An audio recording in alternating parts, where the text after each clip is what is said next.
Well, good morning, or whatever time you're doing this. I'm kind of dragging today, you guys. Okay. In the notes, if you missed today, then the last thing that you have, or if this is an A-B day, whatever, or whatever. I don't know how we're doing this. This whole virtual weird thing. I don't know. Hold on, I'm about to sneeze. What would one day be without me sneezing? A miracle. Okay, so we are, or wait, the last thing that we dealt with in the notes was Assyria. Okay, so the last thing you should have is Neo-Babylon taking Assyria over. And if you remember, oops, wrong thing. If you remember, there we go. We started this whole Mesopotamian thing with Sumeria. Then Akkad comes in and takes over Sumeria.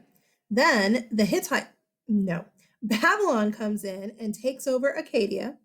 Then the Hittites come in and take over all this, including Babylon. They have this big war with the Egyptians here. Okay, first written treaty that we know of, alliance, all that good stuff. And they're in an alliance against Assyria. Assyria is the big, scary monster at this point. I keep looking lovingly at my coffee right here.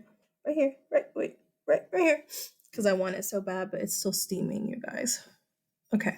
It's good. It's okay. Look at my time at the bottom. It's 11 o'clock. I should be awake. I'm awake. So Assyria takes over, and they take over everything you see here, except not the Hebrews. Sennacherib couldn't take Jerusalem. Well, after Sennacherib, we have, a king that doesn't matter, and then we have Ashurbanipal, who does the Library of Nineveh. Then, after Ashurbanipal, Babylon rises up with some other city-states around it, like Chaldea and stuff. But mainly Babylon rises up. Takes over this entire thing, including Israel this time. And that's where we're at.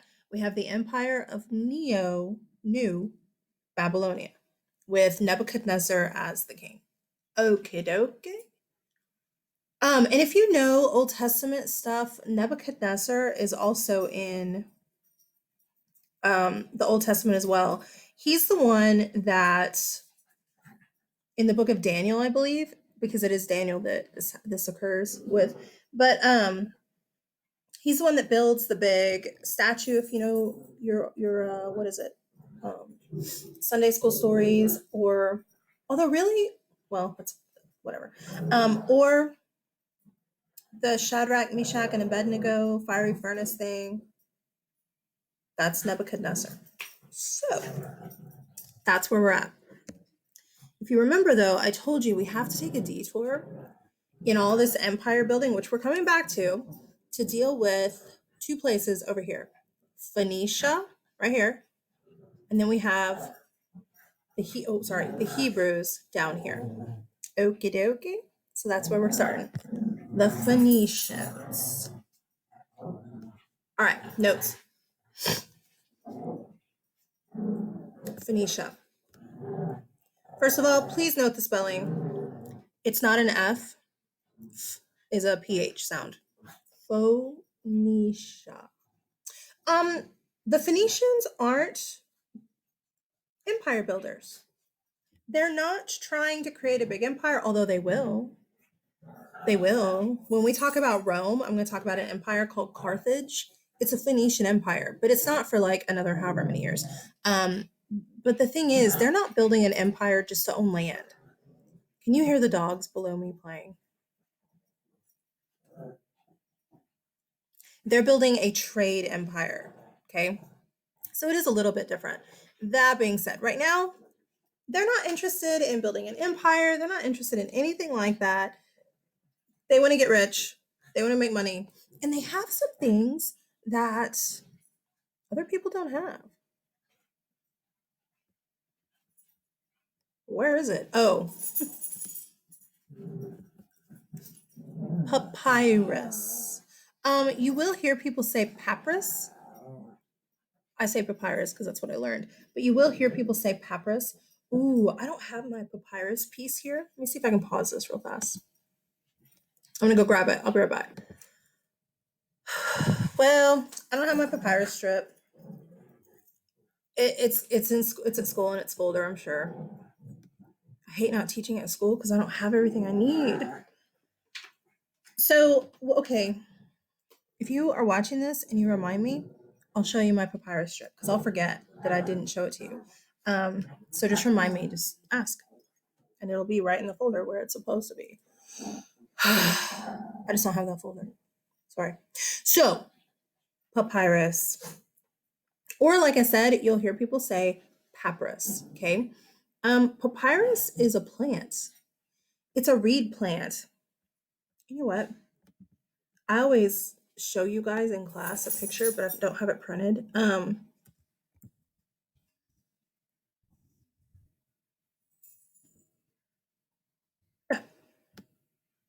It's just a reed plant. That's it. It's this big stick with some little this stick off. Not overly pretty, but you can make papyrus out of it. Here's a picture that I show kids sometimes, so you can kind of get an idea about size. Okay. Okay. So papyrus, it's literally a plant. It's a plant. And typically people think about papyrus being an Egyptian thing. Okay, true. But the Phoenicians are going to like start the first wholesale trade of papyrus, okay? Up to this point, everything that is written is carved into stone. Everything. So what if you mess up? Sorry. What if you need multiple copies? Well, you get to carve them all. So, papyrus, what they do with the plant, just pretend like this is a papyrus plant. Yeah, that stick. They cut long ways down, okay? And then they flatten it out. They flatten it out and then they just lay it out in the sun to sun dry. It turns into this. My piece, I usually will let people touch it. With COVID, I don't know. I don't know. I don't know what the rules are, but or what the rules are going to be. But I usually let people touch it because you can feel it's not smooth like a piece of paper. A piece of paper, I can crumble it up and then find it in the bottom of my backpack and be like, oh shoot, miss, here's my homework. And you can still turn it in this way. A piece of papyrus, if you crumble it up, it's going to just flake off into pieces. Because what you're looking at here, it's a plant. It's really, really thick and it's really brittle. I mean, you can just do this and it just breaks off. In fact, I show y'all in class with my piece of papyrus. Every year for 20 years, I've broken off a little tiny piece so people can see. You can't do this. It's not the same as paper. So, sweet angels, if you mark paper on your tests or whatever, I love you, but it is wrong. Okie dokie. They don't invent paper, or they don't trade paper. They trade papyrus. We'll have the invention of paper later. But you can start writing on it. Oh, I forgot to tell you. Now there is an issue since you can't bend it. I mean, it would break, right? You can't like fold it up and keep it. So that's why you start seeing papyrus scrolls, because you can roll it up, tie it, and then you just and here's all your writing. That's where that whole like scroll thing kind of started, was because you can't fold papyrus. It'll break. So people can start writing on papyrus, and think about the difference in papyrus versus a clay tablet. I mean, obviously you have to chisel in. This you can write on top. Now it is bumpy, so it's not like smooth writing, okay? But you can write on it. You can carry a lot more. You can move them, travel with them a lot easier. So you still can't erase. If you make a mistake, sorry. But more than likely, the papyrus is not going to be as expensive to get as a big giant piece of rock, right? So this is a big deal. And a lot of people all around, oops, all around Mesopotamia and this area here and Egypt and even this way, Greece, and this way, Rome is way over there. And even this way, right here, Persia. And even farther this way, India. They want papyrus strips. They want papyrus big time. Okay. So this is a big thing for Phoenicia. They're trading like crazy. See, there is a problem. Well, languages. If I just start speaking to you in German, verstehst du es?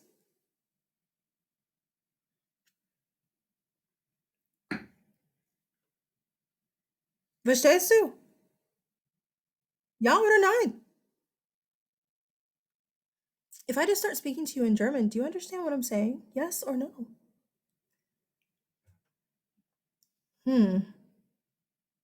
How do we trade when we can't speak? What do we do? Well,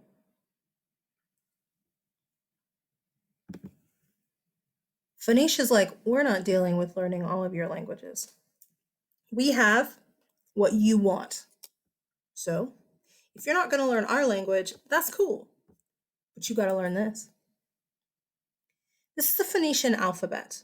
Okay. So, you could just go in, you could get your little papyrus thing, and you could be like,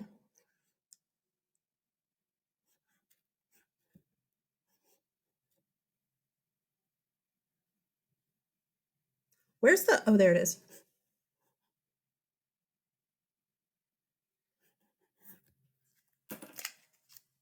Please, sir, may I have some?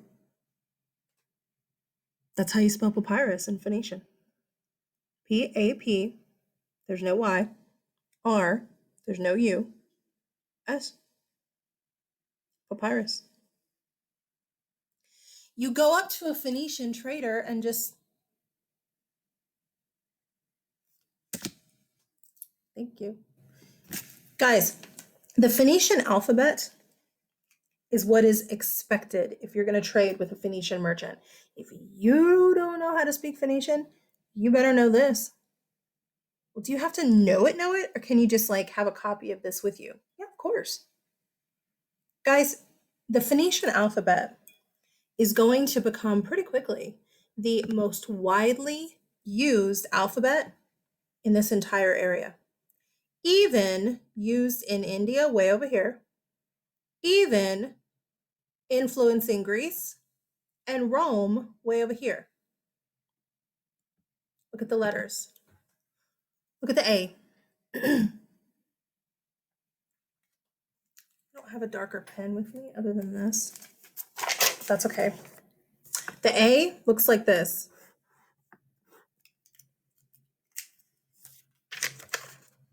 Okay. Oops, it's backwards for me. What if I do this? Huh. Does that remind you of an A in our alphabet? Huh. Look at the B.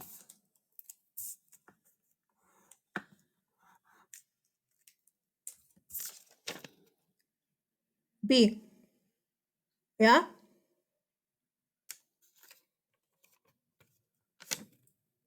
Does it remind you of a lowercase b in our alphabet? Ooh. Guys, look. The G is a little harder to figure. D, flip it, and it's very Greek. H, look at the Y and the W. Z, Another H. Why? I don't know. T. What if you take the circle away? No, miss, that's an X. And you turn it a little bit. No, it's a plus sign. Does it resemble a T? What about the Y? Turn it upside down. The K? Flip it. The L? Flip it. The M? Pretty much the same. The N? Flip it. We have a 9-inch nails in right there. The S? What the heck? Interesting. The S is my favorite one. Because I know how we actually get the modern S. I did me some research. Okay, so the Phoenician S is like that, right? Well, as people were like trading and stuff, they would like fast.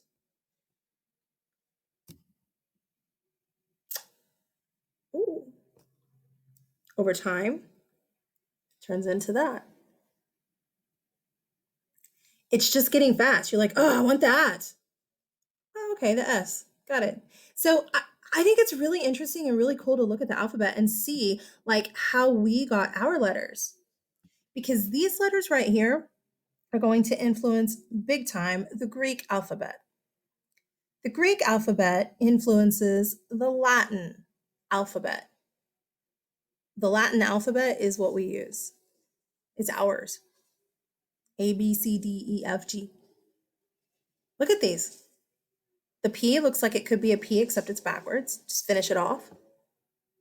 This says, I don't know. The Q looks like a Q, sort of. The R is backwards, but you just stick a thing here and you got an R. This says, and why are there 3 S's? I don't know. Why are there 2 T's? I don't know. Why are there 2? I don't know. I don't know. But it's cool. I think it's really cool to look at. And real quick, before I take it off, look at what your name would be. Because my name is a little rough. Just look at your name for a second.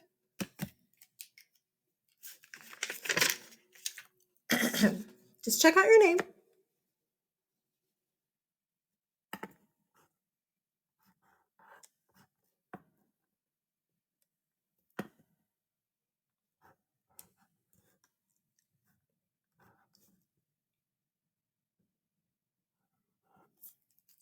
My name that is so long.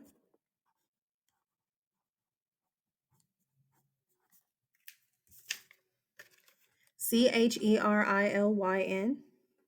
That's it. There is no C. There's no E. There's no I. There's no what is that? Y. My name is H-R-L-N. It's just interesting to look at because they don't have the exact same letter. So it's, I don't know, I just think it's really cool. But the Phoenician alphabet is the basis for our alphabet. I mean, it's going to take time, and there's the Greek alphabet stuck in there, of course, but it is the basis for our alphabet, the alphabet that we use today. And why did they start spreading their alphabet? Trade.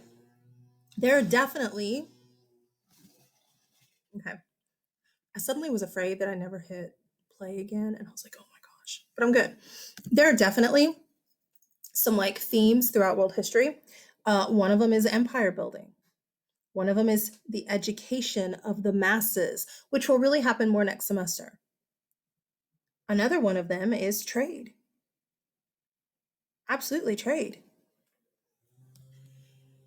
The Phoenicians also trade something else that's a really big deal. Purple dye.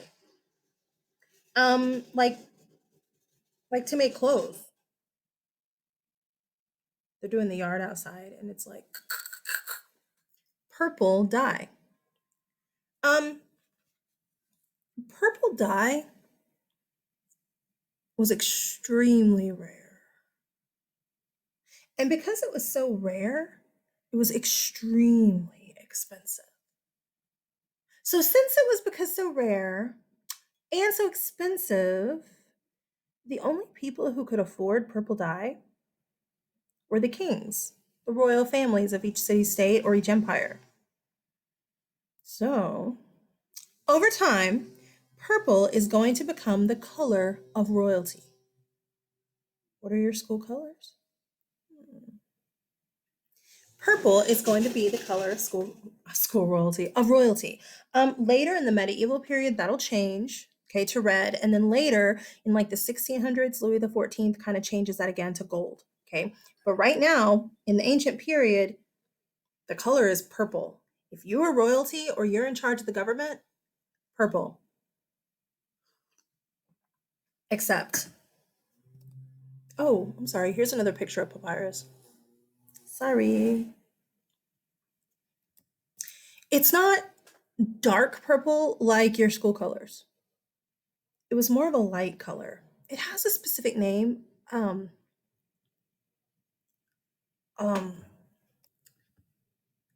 dang. I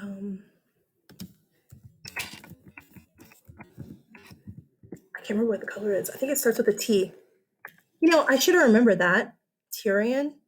It's my favorite character on Game of Thrones. He's like everybody's favorite character. I don't think that's how you say it though. I think you say it Thai because one of their cities is Tyre, but it doesn't really matter. But that's the name of the color.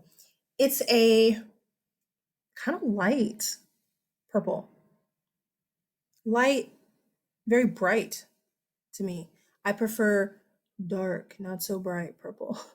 But that's the color that they're making for clothes. Okay. That's how they make it. Seashells?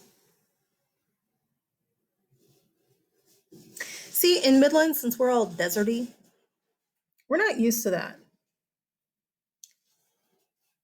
We see snails after it rains, and they're like little tiny snails. I think they're smaller than that. Little tiny snails just kind of bloop, bloop, bloop, bloop. They're not giant snails like that in a big shell. I can't even imagine seeing a snail that big. Gross. Um, Snail rot is what makes purple dye. Yeah, you heard me. Snail rot. See, for whatever reason, I mean, I can show you, but do I specifically understand the science behind it? No. But I can't explain why, but I just don't understand why. For whatever reason, I'm using my finger. I'm sorry. The current of the water in the Mediterranean Sea does like this. Okay? Well, this is the Phoenician shore. See that Tyre city right here? This is the Phoenician shore. And a whole bunch of snails with the current get washed up onto the beaches. And then they die. Okay? People discovered this is so gross to me. It's really cool and funny and awesome in a really gross way. People discovered how, I don't know,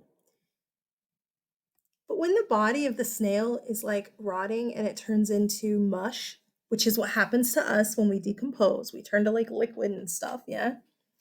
When it turns to mush inside of the snail shell, they could pick up the snail shell and just drip all of the dead snail body, mushy, decomposed goo into this big vat, this big bowl. And then they could take their clothes and put their clothes in it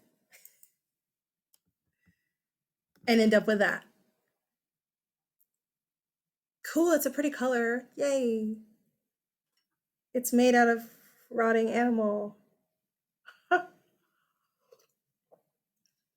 You've all seen dead animals on the side of the road. We all see armadillos. We all see, I don't know, deer or, I don't know, do we see deer in Midland? Whatever. Dogs or whatever, right? Have you ever stopped the car, jumped out, and been like, whoa, I need to stick my khakis inside of this dead animal and see what color turns my clothes? Who the crap discovered this? I don't know. It's crazy to me. It was probably an accident. I'm sure somebody picked it up and it was like, ah, it's on my clothes. Oh, cool. It's a pretty color. I mean, I'm sure it was an accident, but ew, it just cracks me up. And what's crazy is it becomes the color for royalty. So they're walking around wearing clothes made out of dead, rotted animal that stinks. It's crazy. And one of the reasons that it is so rare is because look at this. 1 pound of dye. 1 pound of dye on average could dye an entire robe for one king. One robe, one king. Okay, 1 pound of dye, one robe for one king. It's made out of 60,000 rotting snails.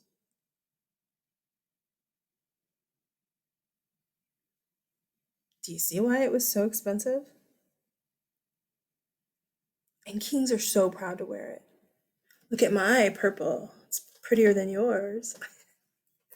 Sometimes we as humans are just like so weird. Crazy. Just weird. Just one of those weird history things. I don't know. I think it's funny. You're probably watching this going, Miss, move on. I think it's cool.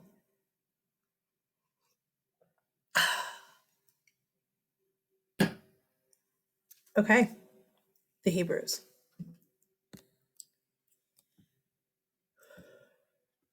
The Hebrews confuse kids sometimes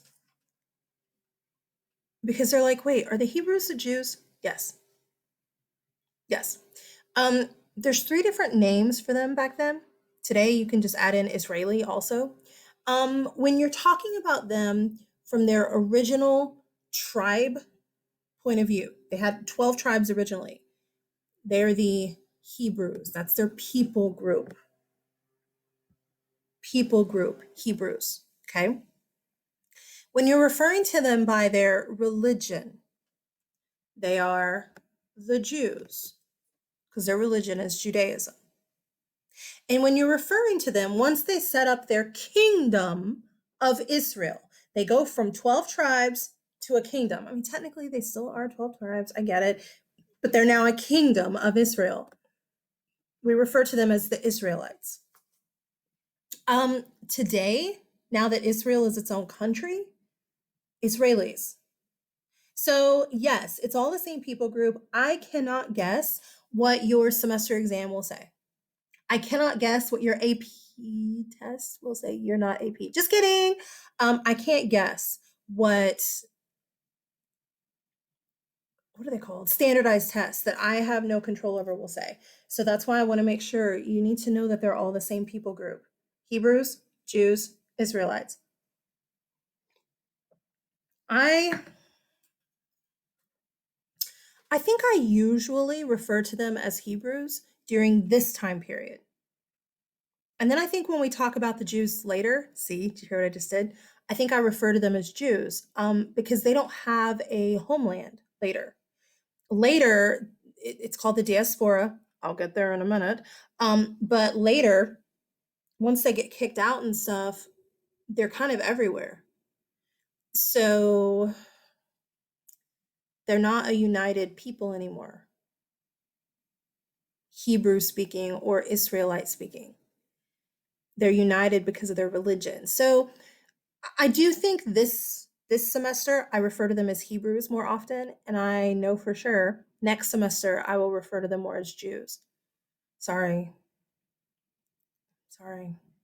Okay, but really I think it's easiest if you just learn it by Hebrew tribe. That's when they're in tribal form. That is their people group. They are the Hebrews.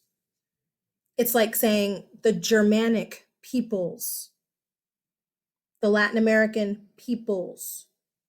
They're not all the same, but they're the same people group. Hebrews. Jew, religious, and then Israelites, kingdom. Okay. If we go back and we look at each one of these people that we have seen before, okay? The Sumerians, monotheistic or polytheistic. Boom. If we come down to Akkad, We didn't really deal with Akkad specifically. Guess what? Polytheistic. If we come down here and look at Babylon, boom. Yeah. If we come down here, oops, sorry, and we deal with the Hittites, boom, polytheistic. What do you think Assyria is? Oh, polytheistic. And what about Phoenicia? No way. Are you kidding me? Polytheistic. Yeah, not the Hebrews. Monotheistic. What? Okay. Look at our happy little map.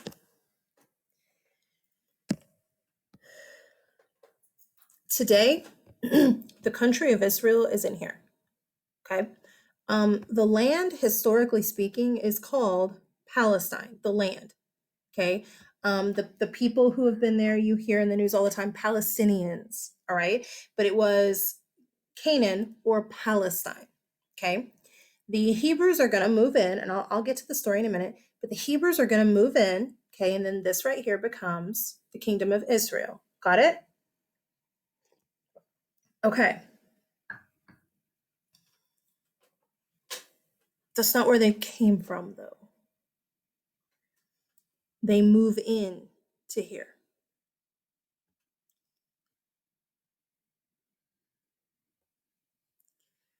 The father of the Hebrews. And if you did, little kid, what is it called? Sunday school when you were a little kid? You know this already. One of the things with the Bible, it is their religious scripture, but it's also history and it's also law, like Jewish law.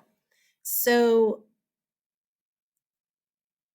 I have had kids in the past and parents who are like, I don't want you teaching religion to my kids.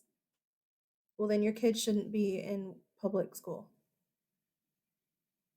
Certainly shouldn't be in world history.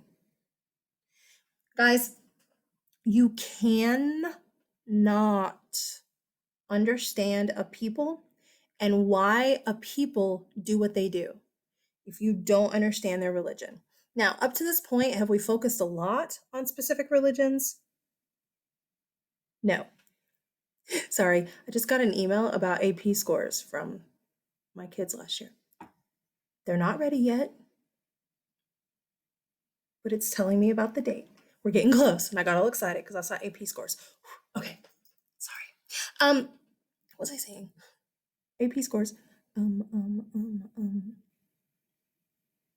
Do you do that with your STAR test, or do you not care? I don't know.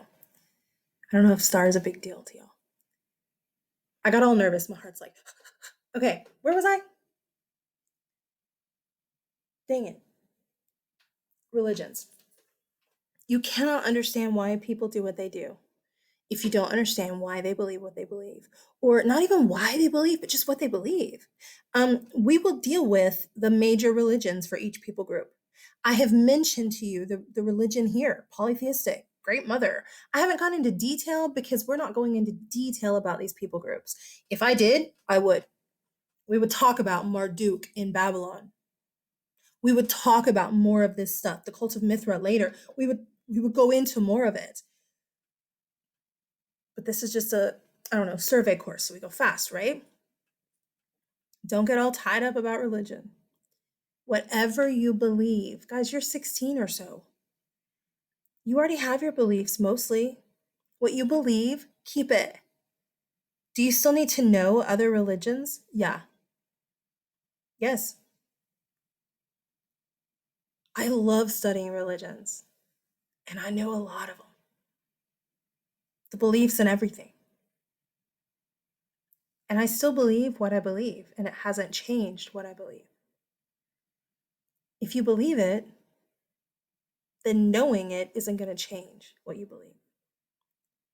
And if it does, then someone very famous that we will discuss later, his name is St. Thomas of Aquinas, said, did you really believe it? If hearing about something else changes your belief, then did you really believe it to begin with? Ooh, St. Thomas of Aquinas says that, and people are like, oh, shut up, he did not. So we'll get there. I'll tell you that story later. But yeah, we do religion in here. Here's the thing. The Bible deals with spiritual stuff, historical stuff, as well as law stuff. Okay.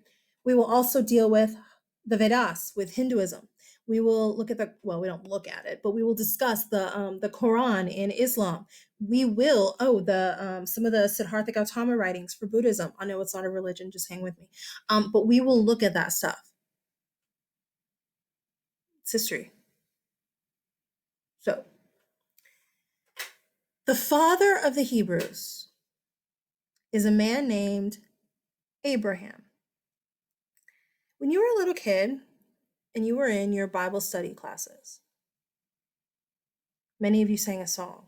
And I know you did because every year in class, kids are like, oh, Father Abraham had many sons. Many sons had Father Abraham. And by the end of it, you're doing this like walk dance thing. Uh-huh. There's a reason. That didn't just come from nowhere. There's a reason. Abraham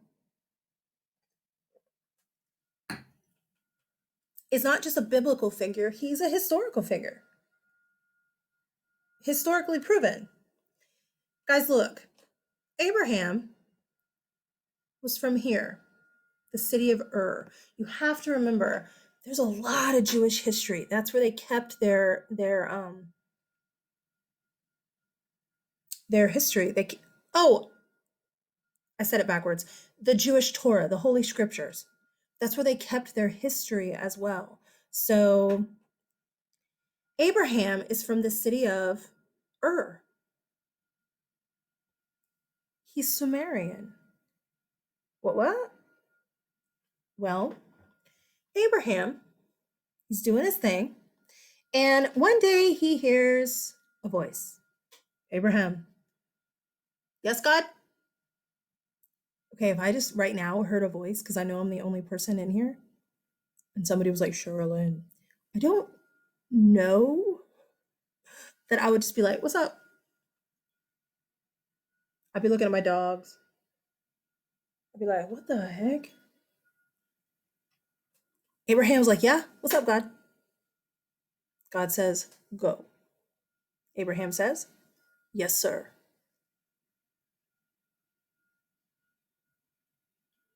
Okay. Would you do that?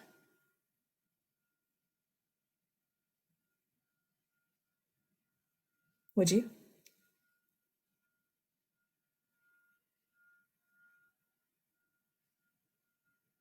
Go.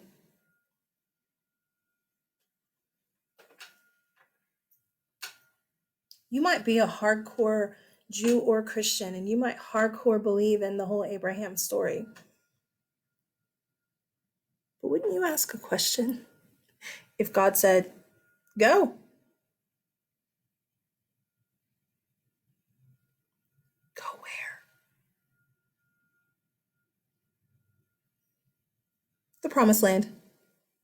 Just go and I'll guide you. Abraham says, yes, sir. And then he goes home to his wife. Hey, baby, God said go. She says, yes, sir. Okay, one of the things about the Jews that is a big deal that this kind of story leads us to, the Jews believe, hardcore belief, the Jews are going to get scattered all over the place, but they don't leave their religious beliefs. They believe. Believe in what? Believe in God. Now, God has several different names.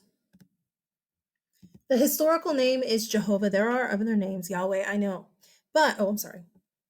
But the historical name that you'll see most often is Jehovah, okay? Luckily for you, you can just capitalize his name and put God. Now, if you capitalize it, It means the Christian and Jewish God. If you're referring to the gods of the Sumerians, gods, more than one, it needs to be lowercase. This denotes a specific, all right? That being said, they believe in God. They believe that there is one God. They don't have nature gods and earth gods. I guess it is a nature god, whatever. Star gods and sun gods and whatever. God does it all. Okay. Their scripture is called the Torah. Torah. Torah. The Torah is the first 5 books of the Christian Bible. The Jews do not have, at this point in time, they do not have a Bible. They don't even have a Torah.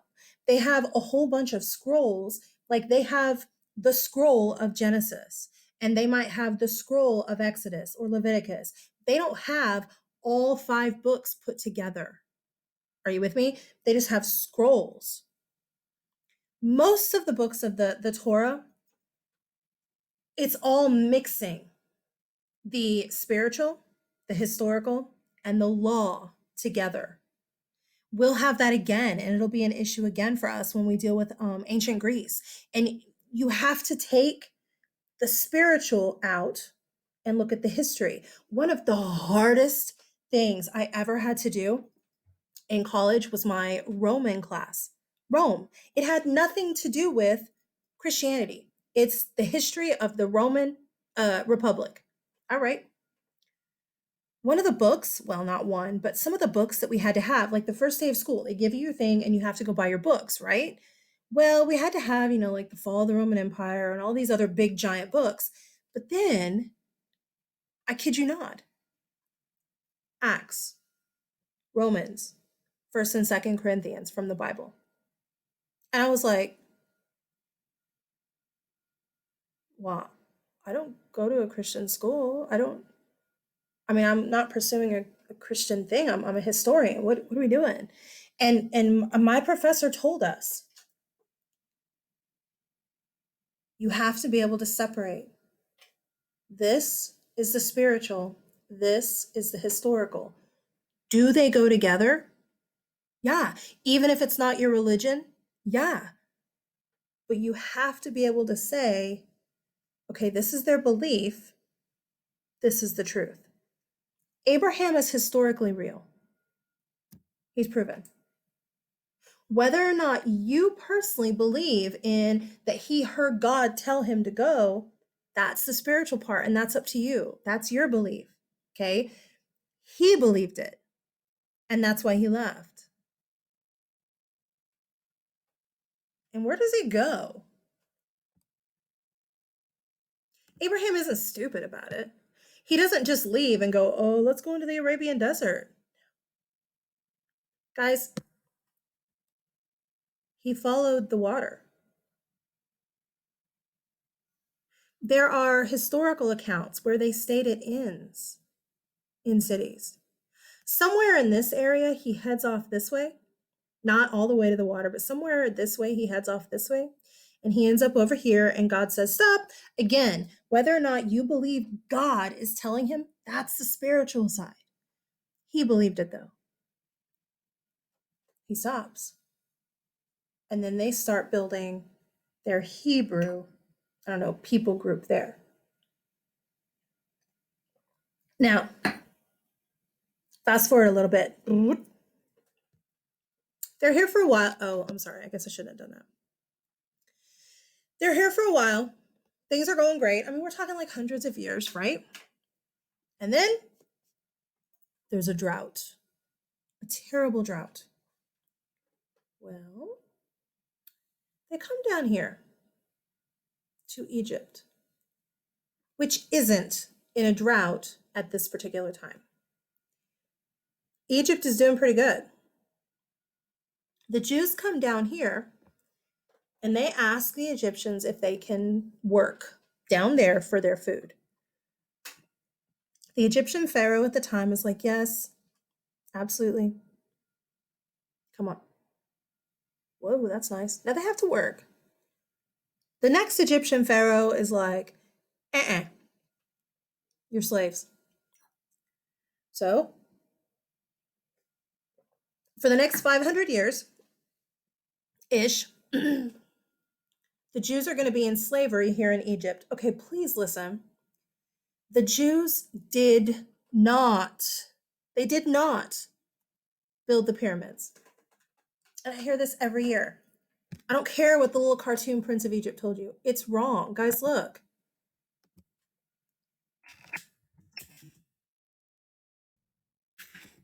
2090. Look. You're like, no, miss. Look. Okay.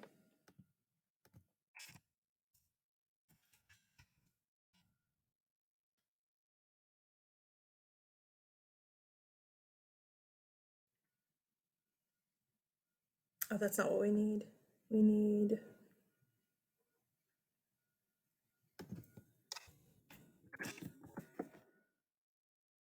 Oh, let's do this. The date of the Hebrew. Now, there's two dates for the Hebrew Exodus. Here we go. We're not exactly sure. Okay.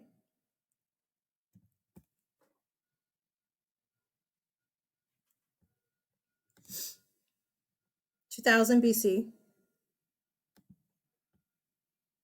14-ish BC. 1400 BC-ish. There's actually two different dates for the Exodus when the Hebrews leave.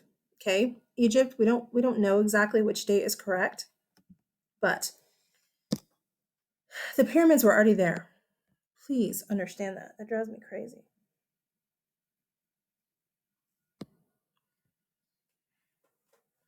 Okay, in case you're interested to know, the State Fair of Texas has been canceled. I just got an update on my phone. Okay.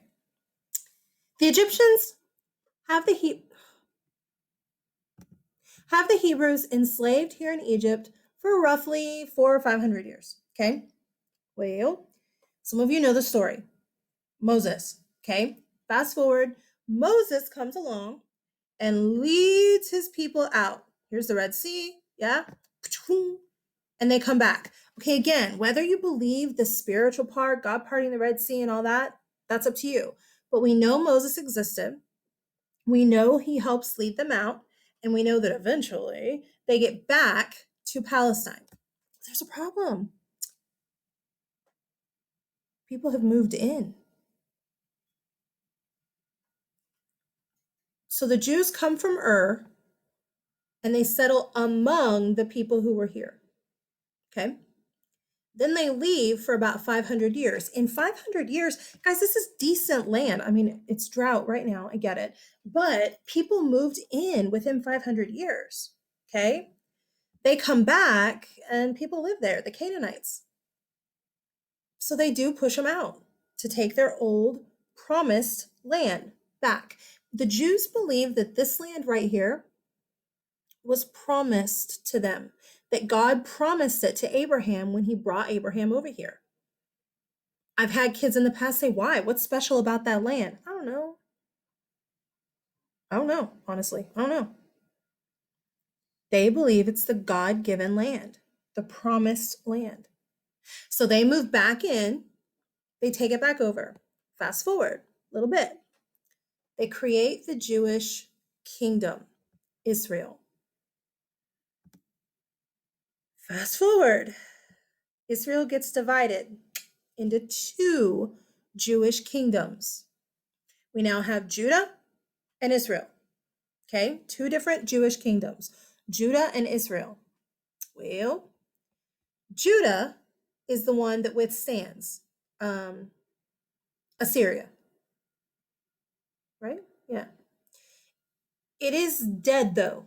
After Babylon, remember Babylon?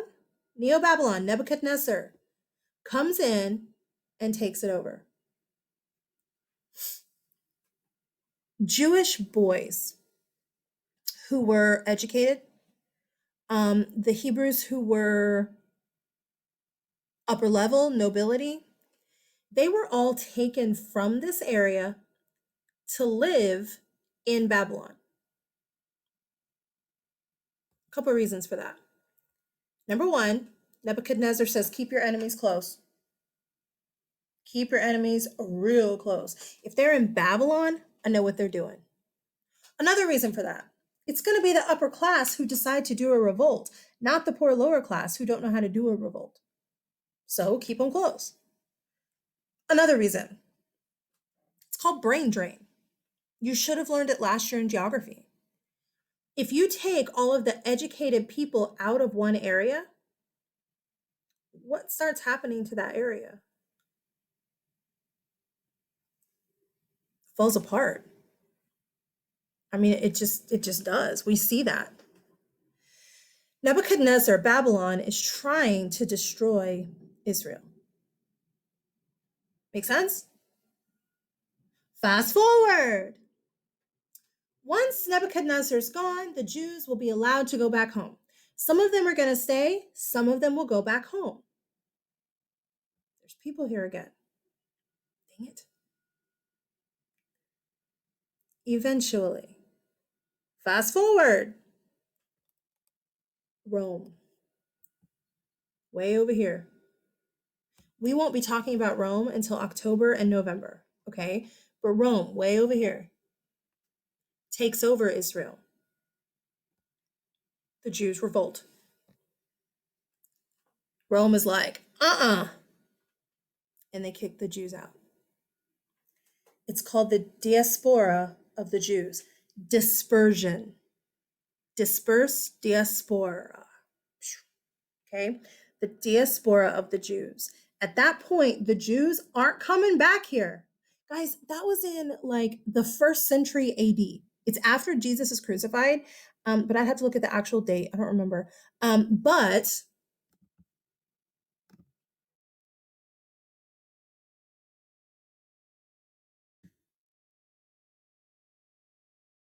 70.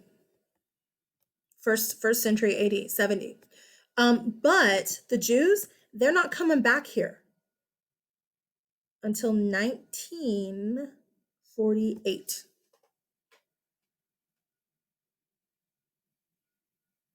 Yeah, I said the date right. 1948. My grandparents were alive. Huh. The Jews are going to be dispersed and they're going to be a stateless people roaming around. Okay? We'll come back to that, but that's kind of a quick synopsis of the story, real quick. All right? Now, when you look at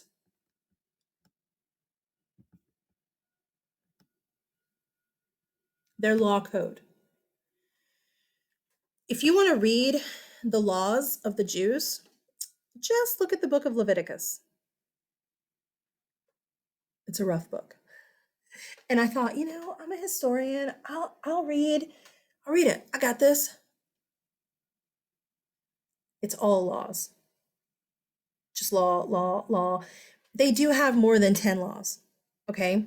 But we have more than whatever laws in our Bill of Rights. Oh, the Bill of Rights is 10. Sorry. We have more than 10 laws. But most people just refer to our Bill of Rights, right? Same kind of thing with the 10 Commandments. The 10 Commandments is not just a spiritual law code. It's part of their actual law code.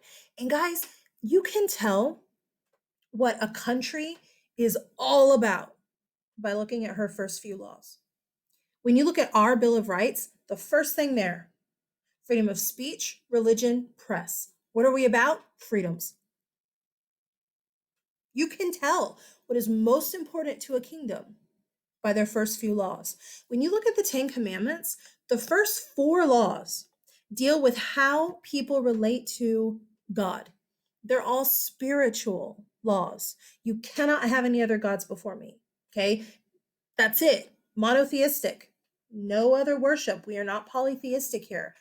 The Jews are hardcore believers, and their entire society revolves around their religion, their belief system. It absolutely does. The other 6, I had to think of my math. The other 6 laws in the 10 commandments are dealing more with people to people relations. Don't covet, don't lie, don't steal, that kind of stuff. People to people are the second half. The first 4, though, your relationship with God, Jehovah, if you are a Jew. It permeates everything. A belief system permeates everything, it controls everything. Judaism, monotheistic religion, worshiping God. The Torah is their holy scripture. 10 Commandments is their law code. With each of the major religions, we will deal with those things. What kind of religion is it? Head gods, religious code, religious scripture, law code. Got it? Okay. Whew. Next, we're going to take over some more stuff. Bye.